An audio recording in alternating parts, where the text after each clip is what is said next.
कह रहे हैं, मेरी पहुंच कैसे हो सकती है। जहां नवनिभृत निकुंज में हमारी महारानी जो विराजमान हैं, जिनके श्री चरण को अपने कर कमल में लिए हुए महावर रचना अखिल कोटि ब्रह्मांड नायक परात्परीश भगवान श्री कृष्ण कर रहे हैं, जिनकी बेणी स्वयं अपने कर कमल से लालजू महाराज प्रभु बांध रहे हैं, वह मेरी पहुंच कैसे हो सकती है। जहां दिव्य श्री ललिताजू, विशाखाजू, चंपक लताजू, चित्राजू, तुंग विद्याजू, इंद्रलेखाजू, रंग देवीजू, श्री सुदेवीजू और समस्त सहचरियां आठों पहर भाव में डूबी हुई श्री स्वामिनी जी को दुलार करती रहती हैं, जहां की महिमा वेद भी नहीं जानता।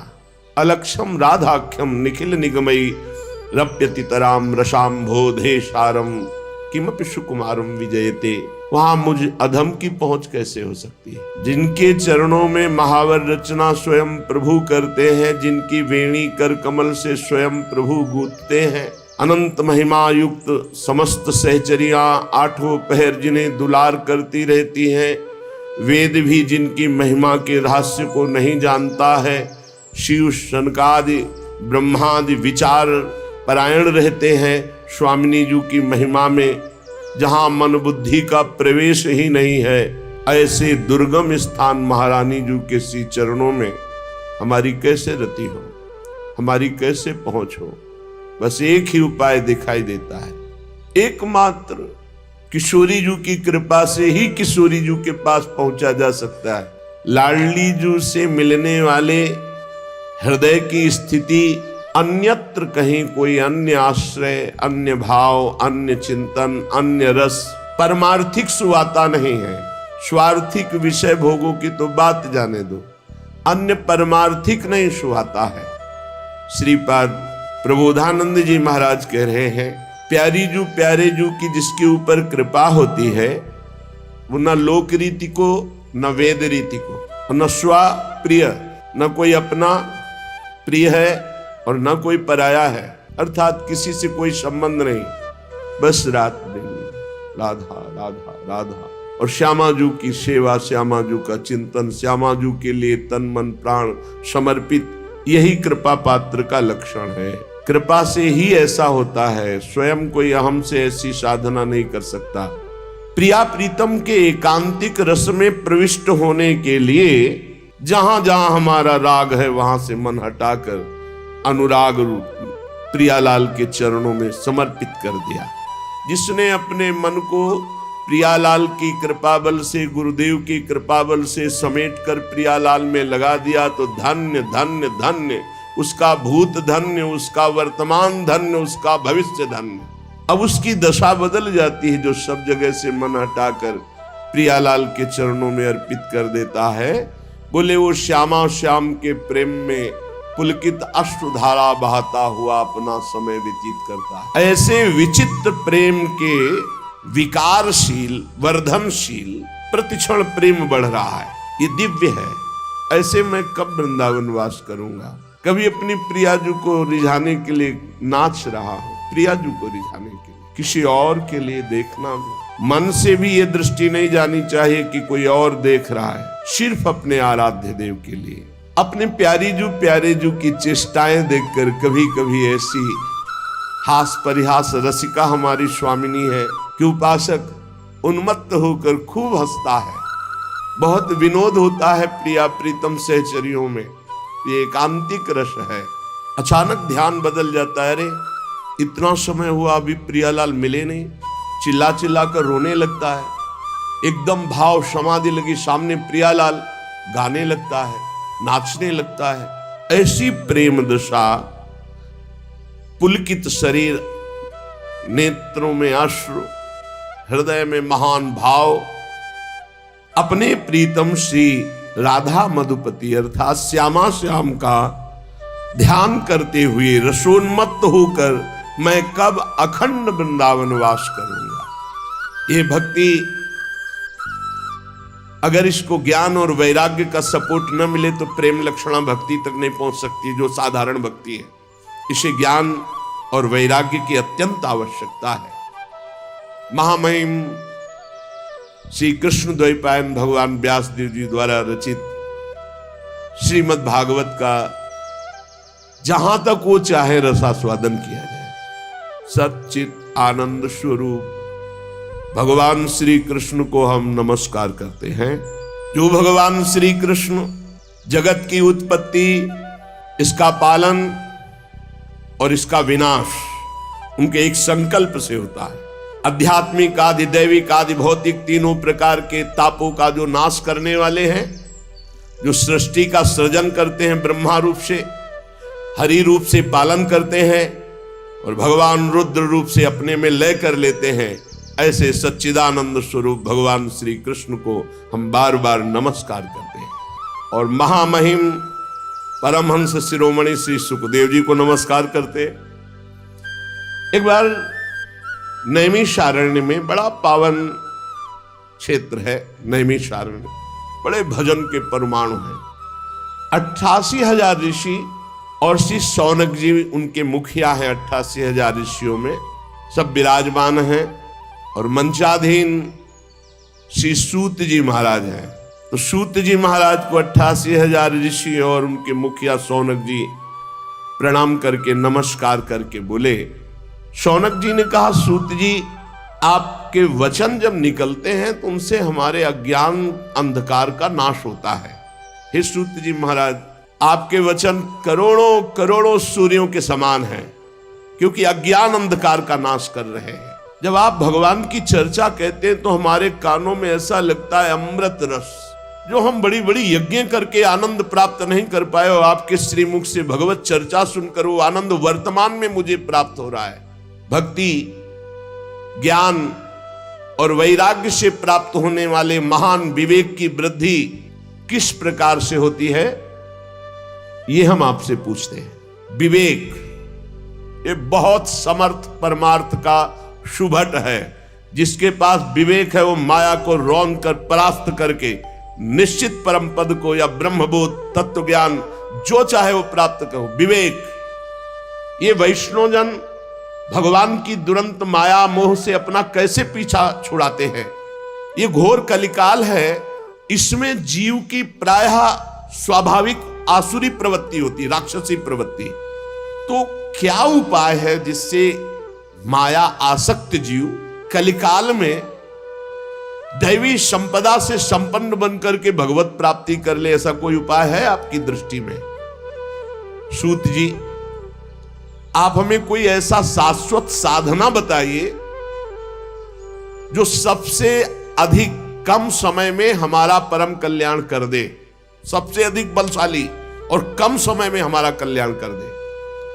अगर चिंतामणि मिल जाए तो लौकिक सुख दे सकती है, कल्प वृक्ष मिल जाए तो स्वर्गिक सुख दे सकता है, परंतु अगर गुरु मिल जाए और गुरु प्रसन्न हो जाए तो योगी दुर्लभ नित्य भगवान का परम धाम दे देते हैं। सूत जी ने कहा, शौनकादि ऋषियों, मैं देख रहा हूं कि तुम्हारे हृदय में श्री कृष्ण का बहुत प्रेम है, इसलिए मैं विचार करके तुम्हें संपूर्ण सिद्धांतों का निष्कर्ष सुनाता हूं। ध्यान से सुनो, ये तुम्हारे जन्म और मृत्यु के भय का नाश कर देगा।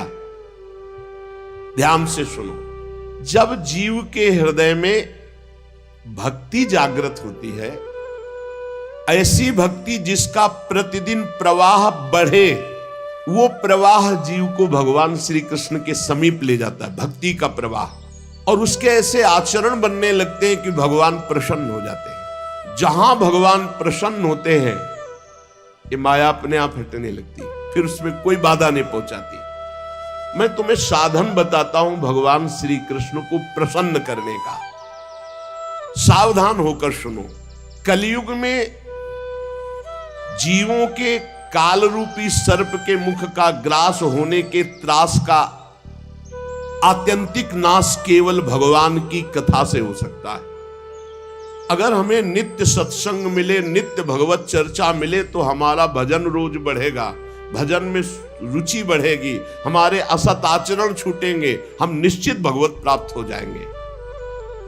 मन की शुद्धि के लिए भगवान की चर्चा से बढ़कर और कोई साधना नहीं। भगवान की चर्चा सुनना बड़ी दुर्लभ विषय। जन्म जन्मांतरों के जब पुण्य एकत्रित होते हैं तब भक्त और भगवान की चर्चा सुनने का सौभाग्य प्राप्त होता है। ये बहुत अमूल्य है भगवान की चर्चा।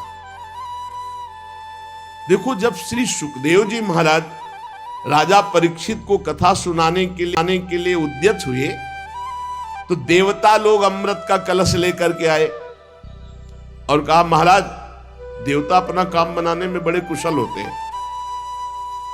नमस्कार किया और कहा, महाराज, ये अमृत कलश है, क्या करें? सुखदेव जी ने कहा, इसका क्या करें? नहीं, आप हमें कथा अमृत दे दीजिए और ये अमृत पिला दीजिए। परीक्षित को तक्षक सर्प काटेगा भी, तुम मरेंगे नहीं, क्योंकि अमृत का प्रभाव होता है। इसीलिए तो आप कथा सुना रहे हैं। उनको निर्भयता प्राप्त हो जाएगी अमृत से, और हमें सुना दीजिए कथा अमृत, जिससे हम मुक्त हो जाएंगे। हंस पड़े श्री सुखदेव जी, बड़े चतुर बनते हो। कहां एक कांच और कहां मणि। श्री सुखदेव जी ने हंसी उड़ा दी कि अरे जाओ, तुम एक कलश लेकर जाओ, तुम अधिकारी नहीं हो। दैन्य भाव से, आर्त भाव से अगर मांगते तो कुछ देने की जरूरत नहीं थी, अपने आप कथा सुनने को मिल जाती। लेकिन तुम अदला बदली कि हमें भगवदामृत पिला दो, ये हम देवामृत तुम्हें दे दे। ये कहां कांच और कहां भगवान श्री कृष्ण की चर्चा। तुम भक्त नहीं, तुम अभक्त हो। देखो, पहली हमारी मांग होनी चाहिए भगवत प्राप्ति, पर हर उपासक के मन में होती है आखिरी बात कि भगवत प्राप्ति तो हो ही जाएगी, हम भोग लेते हैं। कभी नहीं होगी ऐसे उपासक को। जो भगवत प्राप्ति को टालता है और अन्य भोगों को प्राथमिकता देता है, उसके लिए भगवत प्राप्ति बहुत दुर्लभ है। पूर्व काल में श्रीमद् भागवत के श्रवण से राजा परीक्षित को परम पद मिला, यद्यपि सर्प ने काटा था। ब्रह्मा जी को बड़ा आश्चर्य हुआ। उन्होंने सत्यलोक में साधनों को तौला, एक तरफ सब साधन और एक तरफ भगवान की पावन लीला कथा। तो सब साधन हल्के पड़ गए और भगवान की चर्चा सबसे भारी रही। भगवत लीला कथा ये सीधे भगवत प्राप्ति कराती है। कलयुग में भगवान की लीला कथा सुनने से तत्काल माया मोह का नाश होकर के भगवत प्राप्ति होती है। और कहीं सप्ताह विधि से जो श्रवण करते हैं कामना पूर्वक, उनकी जो कामना होती है, या पाप प्रायश्चित, पापों का नाश, कामनाओं की पूर्ति, भगवत प्राप्ति, सब कुछ इसमें सुलभ है। शौनक जी ने पूछा, सांसारिक प्रपंच से मुक्त एवं विचरणशील देवर्षि नारद जी, सनकादि के साथ संयोग कहां हुआ? वो विधि विधान के श्रवण में उनकी प्रीति कैसे हुई? सूत जी ने कहा, मैं तुम्हें वो भक्ति पूर्वक कथा सुनाता हूं। श्री सुखदेव जी का मैं अनन्य शिष्य हूं। सूत जी कह रहे, एक दिन विशालापुरी में चारों निर्मल ऋषि सनक सनंदन सनातन सनत कुमार सत्संग के लिए आए हुए थे। वहां उन्होंने देखा देवर्षि नारद जी को। शनकादि ने देवर्षि नारद जी के दर्शन से ही प्रश्न उत्पन्न हो गया और कहा, भगवान के भक्त का मुख उदास नहीं होता। अनासक्त पुरुष की ऐसी स्थिति किसी विशेष समस्या से होती है। वो क्या समस्या है? देवर्षि नारद जी से सनकादि ने पूछा। नारद जी ने कहा, महाराज, मैं सर्वोत्तम लोक पृथ्वी लोक को इसलिए मानता हूं कि यहां बड़े बड़े महाभागवत भगवान के भजन करने वाले हैं। तो मैं पृथ्वी लोक में आया।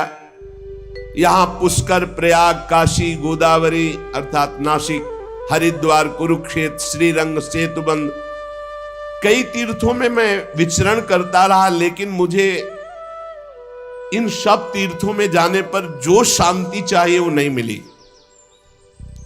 क्यों? क्योंकि इस समय अधर्म के सहायक कलयुग ने सारे तीर्थों में अपना प्रभाव फैला रखा है। मैंने तीर्थों में देखा, देवर्षि नारद जी कह रहे, सत्य नहीं रह गया। तपस्वी, शुद्ध तपस्या, जो बाहर भीतर की पवित्रता, दया, दूसरों के सुख के लिए दान, ये सब जा रहा है कलयुग का प्रभाव।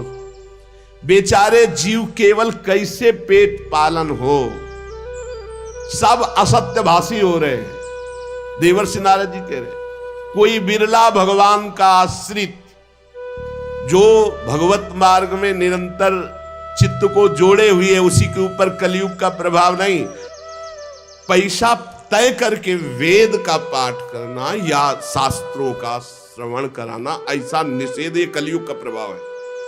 देवर्षि नारद जी कह रहे हैं शास्त्र तस्मात् शास्त्रम प्रमाणम, बोले चरित्र बेच करके उदर पोषण करने की वृत्ति, ऐसा दिमाग, नौकरी मिल जाए, रुपया मिल जाए, पद मिल जाए, चरित्र चला जाए, उसका कोई महत्व नहीं, ऐसा कलयुग बुद्धि को भ्रष्ट कर देता है।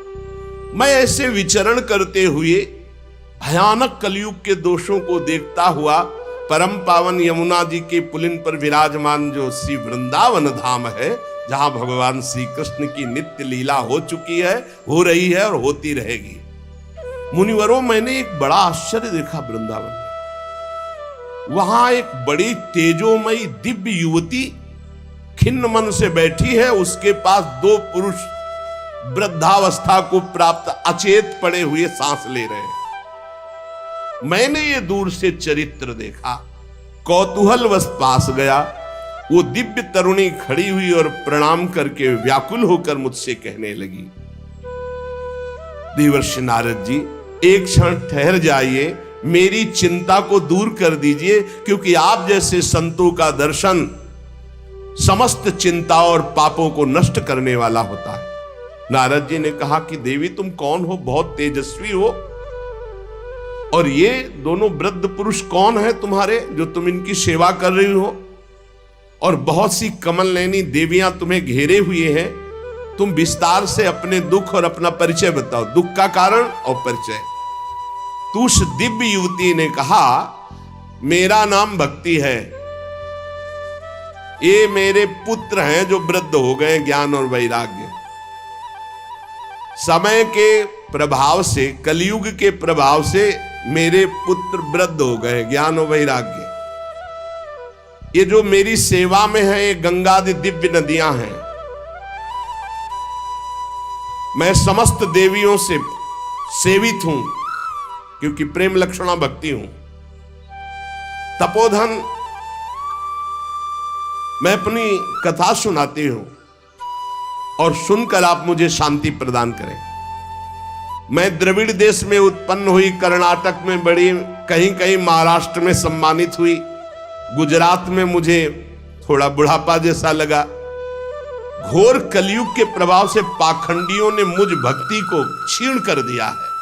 पाखंड ने बहुत काल से मैं दुर्बल, निस्तेज, अपने पुत्रों सहित, पर जब मैं वृंदावन आई तब तो मैं तो सुंदरी स्वरूप नवयुवती हो गई, लेकिन मेरे पुत्र वैसे के वैसे ज्ञान वैराग्य। भक्ति कह रहे मैं तो तेजस्विनी हो गई वृंदावन में, लेकिन ज्ञान वैराग्य को यहां। अब ये मेरे पुत्र ऐसे वृद्ध पड़े हैं, हम इनको छोड़कर मैं कहीं जा नहीं सकती। हम तीनों एक साथ रहते हैं, ज्ञान वैराग्य भक्ति। फिर ये विपरीतता क्यों? ऐसा होना चाहिए, पुत्र तरुण होना चाहिए, माता बूढ़ी होनी चाहिए। मैं तरुण हूं, मेरे पुत्र ज्ञान वैराग्य बूढ़े हैं। योग निधि, आप इसका कारण बताइए। नारद जी ने कहा, साध्वी, आपके बात करते करते मैंने ज्ञान दृष्टि से सब कुछ देख लिया। तुम्हें विषाद नहीं करना चाहिए, भगवान श्री हरि तुम्हारे अधीन है। सूत जी कहते हैं, मुनिवर नारद जी ने एक क्षण में ही सब कारण जान लिया, और नारद जी ने कहा, देवी सावधान होकर सुनो, ये दारुण कलयुग है। इसी से इस समय सदाचार, योग मार्ग, तपस्या, सब मार्ग, भगवत मार्ग जितने हैं, प्रायः ये गुप्त लुप्त होते जा रहे हैं। इस संसार में वैराग्य और ज्ञान की किसी की जरूरत है नहीं, इसीलिए बूढ़े हो गए तुम्हारे पुत्र। तुम इसलिए जवान यहां हो गए कि वृंदावन है, यहां संयोग से सदैव तुम जवान रहोगी। कभी तुम्हें कोई भी अंग 64 अंगों में भक्ति के कोई भी अंग यहाँ नहीं, क्योंकि संपूर्ण अंगों से परिपूर्ण ये भगवान का धाम है ना। परंतु वृंदावन में भी तुम्हारे पुत्रों को यहाँ कोई पूछने वाला नहीं, ग्राहक नहीं, इसलिए इनका बुढ़ापा नहीं छूट रहा। पर यहाँ आनंद से सो रहे, क्योंकि भगवान का धाम है तो इनको भगवत स्पर्श जनित आनंद की प्राप्ति हो रही, इसलिए शांत सो रहे। भक्ति ने कहा कि सुना था कि राजा परीक्षित ने देखा था कलयुग को, फिर इस पापी को मार क्यों नहीं डाला, रहने क्यों दिया? नारद जी ने कहा, देवी तुमने पूछा है तो प्रेम से सुनो कल्याणी, मैं तुम्हें बताऊंगा, तुम्हारा दुख निश्चित दूर होगा। जिस दिन भगवान श्री कृष्ण इस भूलोक को छोड़कर अपने परम धाम को गए, उसी दिन से संपूर्ण साधनों में बाधा डालने वाला एक कलयुग आ गया। तुमने जो पूछा परीक्षित जी ने मारा क्यों नहीं इस कलयुग को, तो दिग्विजय के समय राजा परीक्षित की दृष्टि पड़ी, जो ही दृष्टि पड़ी कलयुग समझ गए मार डालेंगे, क्योंकि भगवत शक्ति से संपन्न है। वो दौड़ के अपनी पाग उतार कर दीन होकर शरण में आ गया।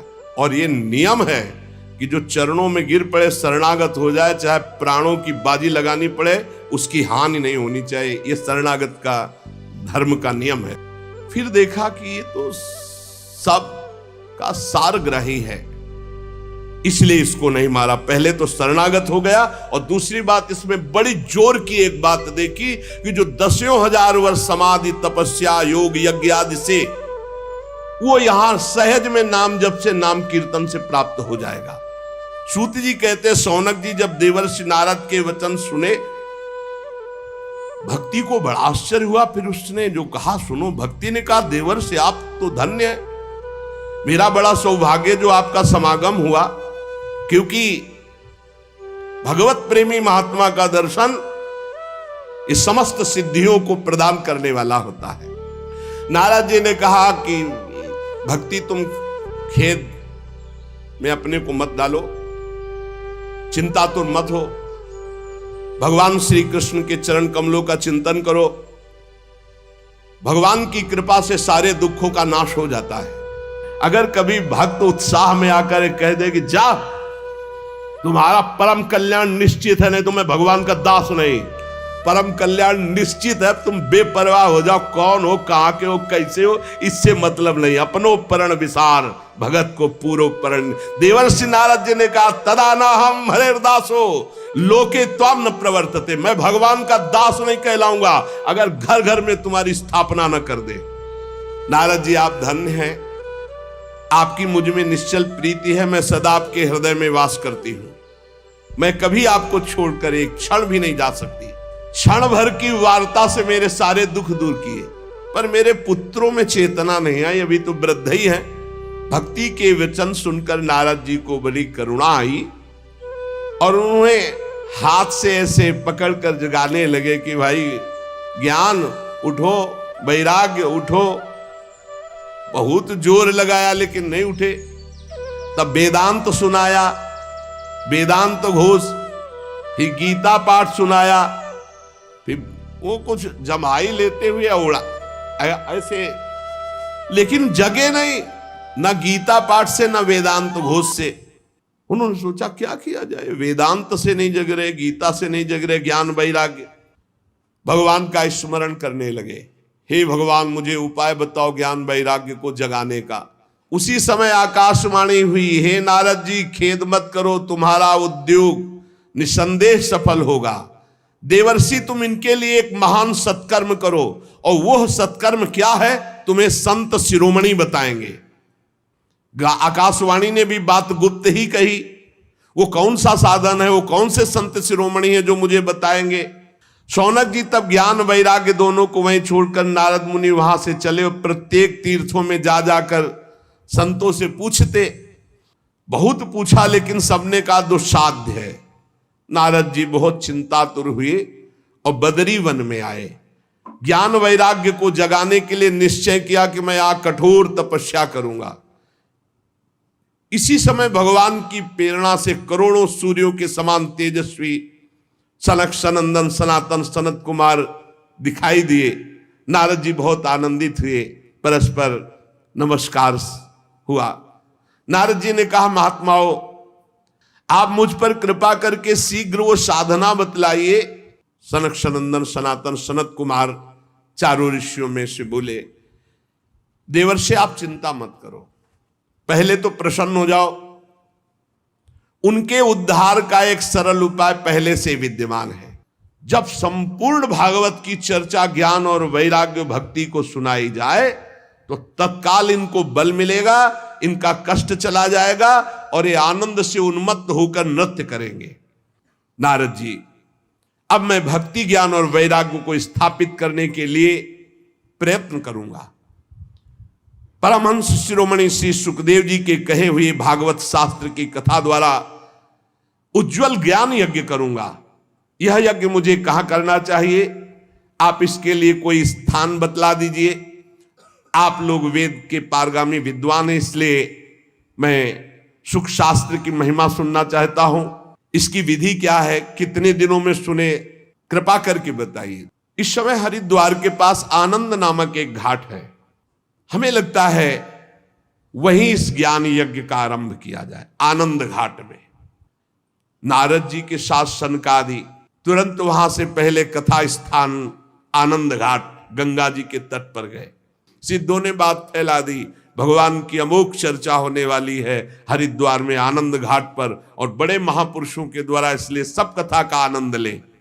तब कथा सुनाने के लिए दीक्षित होकर श्री कृष्ण परायण सनकादि नारद जी के दिए हुए श्रेष्ठ आसन पर विराजमान हुए। सभी ऋषि मुनि देवताओं सबने उनकी वंदना की। श्रोताओं में वैष्णव, विरक्त, सन्यासी, ब्रह्मचारी ये आगे बैठे। सबके आगे देवर्षि नारद जी, एक और ऋषिगण, एक और देवतागण, एक और वेद उपनिषद, एक और तीर्थ और दूसरी ओर जन साधारण स्त्री पुरुष, ये सब ऐसे विभाग करके कथा सुनने के लिए विराजमान हुए। सनकादि ऋषि महात्मा नारद को भगवत चर्चा का महात्म्य स्पष्ट करके सुनाने लगे। सनकादि ने कहा, हम आपको इसकी पहले महिमा सुनाते हैं। एक बार पूरी सम्यक 18,000 श्लोक सुन ले तो निश्चित उसको भगवत प्राप्ति हो जाएगी। और कहीं ध्यान देकर सुना तो प्रेम लक्षणा भक्ति जागृत हो जाएगी, जो मोक्ष को भी लघु करने वाली है। इसलिए इस कथा का सावधान होकर के आस्वादन करना चाहिए। जो पूरी कथा सुन लेगा तो श्रवण मात्र से श्री हरि हृदय में आकर विराजमान हो जाएंगे। इसमें 18,000 श्लोक, 12 स्कंद, श्री सुखदेव और राजा परीक्षित का संवाद। ये जीव तभी तक अज्ञानवश इस संसार चक्र में भटकता रहता है जब तक उसे भगवान की चर्चा सुनने को नहीं मिलती। जहां भगवान की चर्चा सुनने को मिली, मोह का नाश हुआ और भगवान की तरफ दौड़ पड़ता है। श्री सनकादि इस महामहिम भगवत शास्त्र की महिमा का वर्णन करते हैं। सुशेष चर्चा आगे। श्री राधा वल्लभ लाल की।